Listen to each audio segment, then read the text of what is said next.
Mabuting umaga at magandang buhay po. Pagbati ng pag-ibig mga kapatid. So gumawa na tayo ng anti-inflammatory tea. So pwede niyo po siyang inumin every day or every other day po. So may psoriasis po ako for almost 20 years. At 5 powder po yung ginagamit ko ng anti-inflammatory properties ng mga kaya no. So kung naghahanap po kayo ng turmeric, yan, turmeric powder po, ilalagay ko na lang po siya sa may yellow basket po.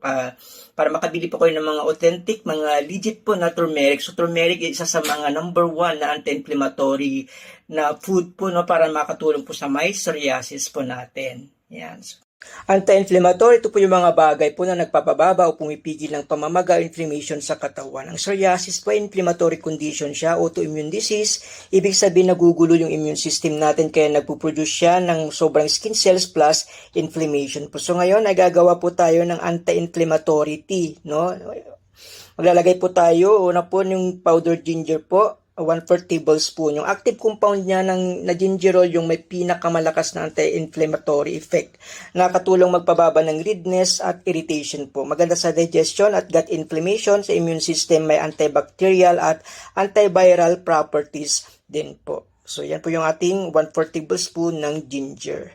Maglalagay din po tayo ng 1/3 tablespoon ng turmeric. Isa din po sa may pinakasikat na natural, no, na anti-inflammatory. Yung bida po dyan yung curcumin.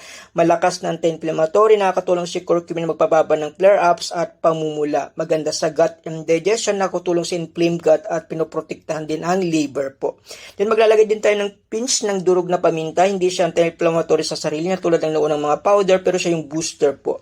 Yung piperine, yung absorption booster, ito yung main compound, pinapalakas niya ng hanggang 2,000% yung absorption ng curcumin sa turmeric po.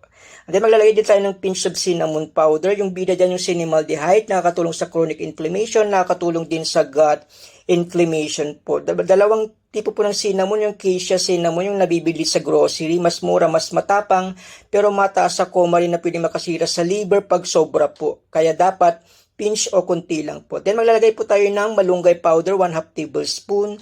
Malunggay powder, yan po yung miracle tree natin sa Pilipinas. Sobrang nutrient dense nito at may sulit na anti-inflammatory properties. Maganda antioxidant, ilalabanan yung free radicals na nag-flare up ng inflammation. Nakatulong sa skin repair at wound healing, pinapalakas din itong ating immune system po. So turmeric plus ginger plus black pepper plus cinnamon plus malunggay, ito na po yung Pinoy anti-inflammatory 5. No, lahat sila nagtutulungan. So lagay lang po ng kunting tubig, then haluin para mahalo ng maigi, din additional tubig ulit, pwede po nating i-leave ng 3 to 5 minutes, din pwede na po nating inumin. So yan na po yung ating anti